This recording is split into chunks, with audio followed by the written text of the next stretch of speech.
All right, so if you're just joining us, sorry about that recording. We are just a few slides in, and I'm just going to give a real quick recap for the audio. So bear with me, everybody.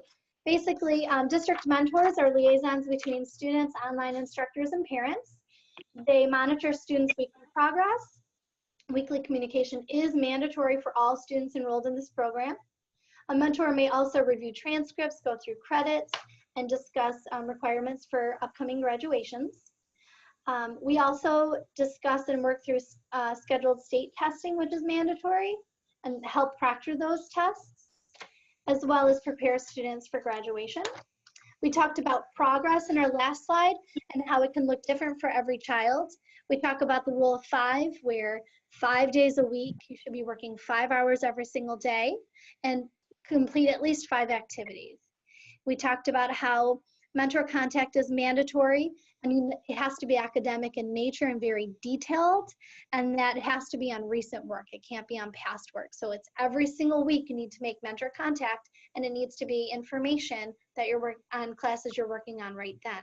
So you can see how falling behind in your classes, you'll have no new material for mentor updates and contacts. And so it's really important that you are consistent in your work and consistent in your mentor contacts, because they go hand in hand. So it's basically where we are now that we're recording and back on track. Again, to make sure that you have your mentor contact, you can communicate with them any way that you guys deem appropriate, whether it be through Google Form, calling them at the office, leaving them a voicemail, text messaging, Zoom. It's all different options. It's whatever works best for you. Okay, moving on. Here are some examples. We thought these would be helpful for you moving forward. All mentor contacts must be academic in nature. So we said, what does that mean? So again, depending on how you communicate with your mentor, this is just an example. A good contact would be, hi, Miss Jamie. I'm currently working in social studies. There's the subject. Unit 1, there's the unit. Lesson 4. Very specific. Social studies, Unit 1, Lesson 4. What are you talking about in those? Because if you just give me social studies, Unit 1, Lesson 4, I'm not your teacher, so it gives me some information, but not enough on the topic. So then you go a little further and you say, okay, social studies, Unit 1, Lesson 4, discovering the ancient past. What about it? Well, during the lesson, I reviewed that the 2 most commonly used notations to denote the dates of history are BC and AD. Perfect. It gives me subject, unit, lesson, topic, something you learned, academic in nature. This here is an ideal, right here, is an ideal mentor contact, okay? Here's another one. Hi, Mrs. Smith. I'm working in English, subject, Unit 6, Lesson 1 on proper nouns. I now understand why some things are capitalized and others are not. If it's the name of something specific, then it is capitalized, like C is not, but the Black Sea is. Very specific. If I submit this information to the state of Michigan, they now know where Junior is, what he's learning, he's making progress in his classes, he now has attendance recorded for the week. So this tends to be really difficult for students to grasp, so I like to walk them through that, but we all as mentors really need parent support in this, because it's very easy, as you can see, in your conversations, if your children are anything like mine, I say, how's it going? Great. What are you doing? My work. So those are the kinds of things that we just can't count, right? So here's an example of that. Hello, Mr. Thomas. I worked in science. Okay, thank you.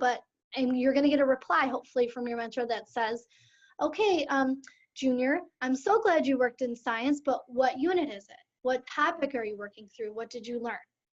Hello, Mr. Jacob. I'm not sure what I worked on. Well, that's a problem. So you can go back into Edmentum and click on one of the lessons or write down the lesson name, and then you'll be all set. I always tell my students, when you're working, grab a scratch piece of paper and just write one piece of information that you want to share with me throughout the week. And then just share that with me when it's Wednesday. What's up Wednesday?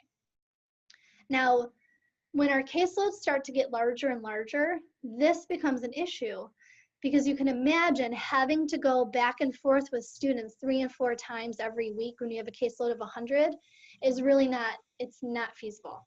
So during the beginning, we're going to be okay with this because we're going to walk you through how to do it correctly.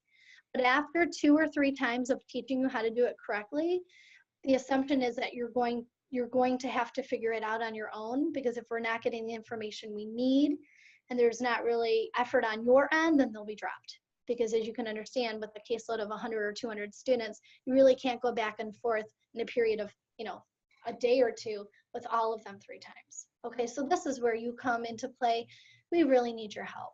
Please make sure that these top 2 examples here are really being followed closely. If you need help with this, I provided a template. It literally says exactly what you see. I'm currently working in blank, unit blank, lesson blank. I learned blank. Even if it's the same thing every week, that's okay. All right, so let me jump into the chat box real quick and make sure we're okay there. And while Miss Jamie is looking at chat, I'm just going to add that it is a really great conversation starter with your student to talk about what's going to be in your mentor contact. Sorry. And then they can say, well, I worked in science, I worked in biology, I learned about heredity and genetics, and that's a great conversation for you to then have with your student, and you can be a part of their education and see what they're learning. So Kathy, who is a success coach with us, made a great point, and she said, just please mention that not all mentors use our office number. So please reach out to your child's teacher or success coach and ask them how to contact mentors. A success coach is a support service that we have here provided for your child, our students, to just kind of give that extra wraparound support that a lot of our children need and a lot of our adults need, right? So they're there. You'll hear from them if your child is falling behind, if there's maybe a special circumstance going on at home where you just need an extra set of eyes and an extra heart in this situation. So our success coaches are fantastic, and we're really blessed to have them. So please use them if you need them, and make sure that if you hear from your success coach, you take it very seriously, because again, it is a support that we provide to really help all children meet success here. Okay, thanks Kathy so much for that. Okay, moving on. Count month, this is really important. So in a traditional brick and mortar school, they have something called count day. It's one day where they take attendance, and depending on how many students show up that day, it helps determine there's like a whole, there's a whole equation that goes into it. But basically, if your child attends school that day, the school receives a certain amount of funding from the state. And that's virtually what's happening here, except in a virtual school, it's really difficult to prove attendance again. So we have count month, okay? So count month, and I did, it's on the next slide, I think. Count month is coming up here. It's in October, and the dates are coming up in the next slide or two. And basically, your child, while contact with a mentor is mandatory every single week, it absolutely, most certainly is mandatory during count month. Without that, then we don't receive funding and your child is trapped. So please make sure that both in October and February, there are the dates, October 3rd through the 30th, and February 13th through the 12th of March, make sure that your child is making mentor contact and that it's a solid mentor contact. Students must complete one assignment or course every week. And if they don't meet those requirements, they're at risk of being withdrawn from the program. There are raffles. We do a lot of raffles here for students, which is an extra fun bonus and incentive for them. Again, raffles for gift cards for the more prompt you are with your responses, the more likely it'll be that you will be entered in a raffle. Okay.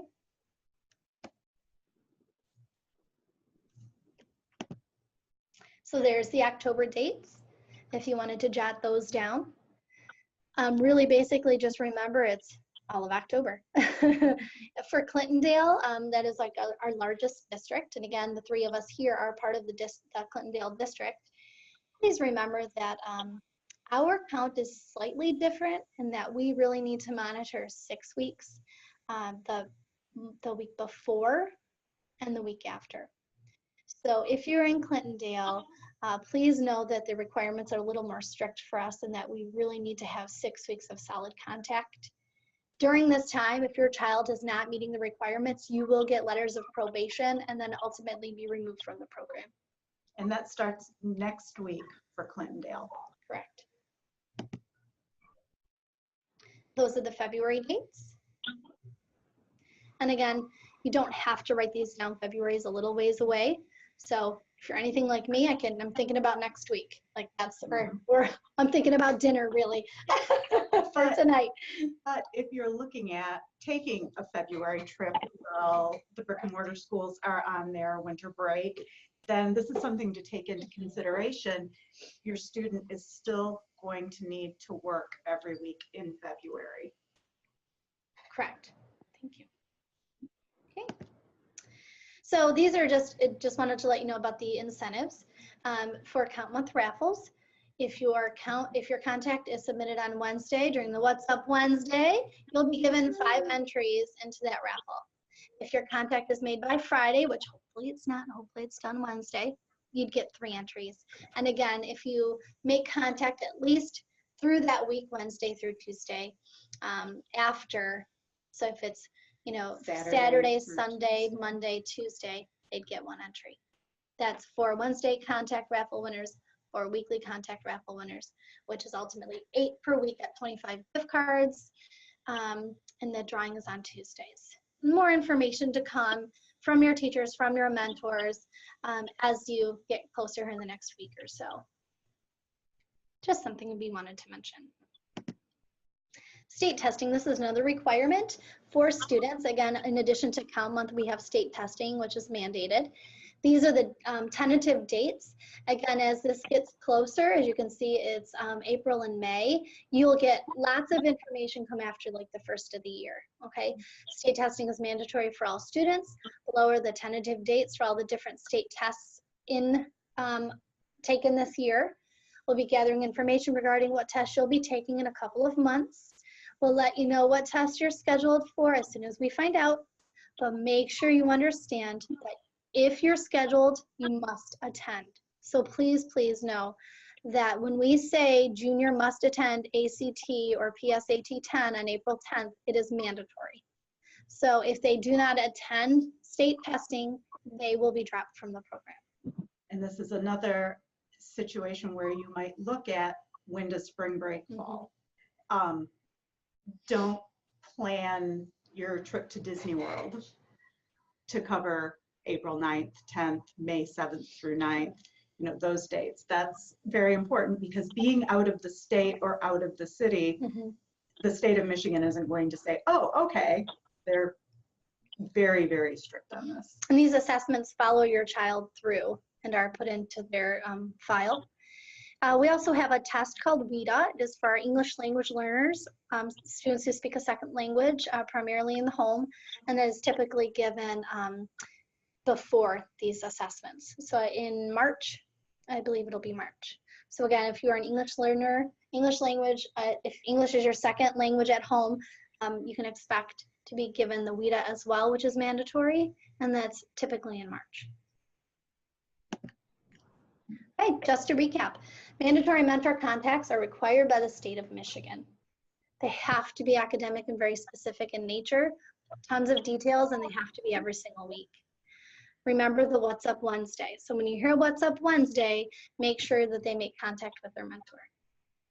There's mandatory count months, which are in October and February, and mandatory state testing.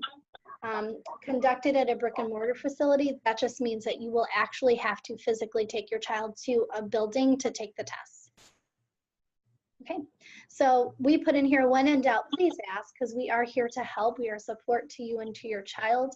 We believe in your child and believe in the success of this program, and we're here to make that happen, but it's difficult without speaking to you. So communication is key. If you move, if there's a number that is changed, if something is going on in your household, you know, you don't necessarily always have to give us all the details.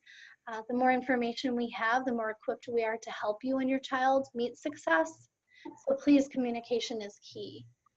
And here we go. So now, unless there's anything that Ms. Middaugh or Ms. Gibson would like to add, you know, we'd love to go ahead and open it up for you for questions if you'd like to use that chat box and type any questions that you might have. And you can type them now. or if it's something that you would like to speak to your mentor privately about or your teacher privately about, we do have the 800 number there for you, 1-800-297-2119. If you'd like to write down our hours of operation, we're open Monday through Thursday from 8 a.m. until 8 p.m. Fridays from 8 a.m. until 5 p.m. Saturdays, 9 a.m. until 2, and we are closed on Sundays. So 8 a.m. is basically when we open, except for on Saturday, we do open at 9. And again, when in doubt, you can always call and leave messages. Thank you, Kathy. Thanks, Kathy. Any questions for us that I can see right now? Well, we want to thank you very, very much for attending this parent webinar. We hope that you were able to walk away with some information and understand how serious and important this role is, ultimately in helping your child get his or her diploma and graduating. So thank you so much. That concludes the session for now.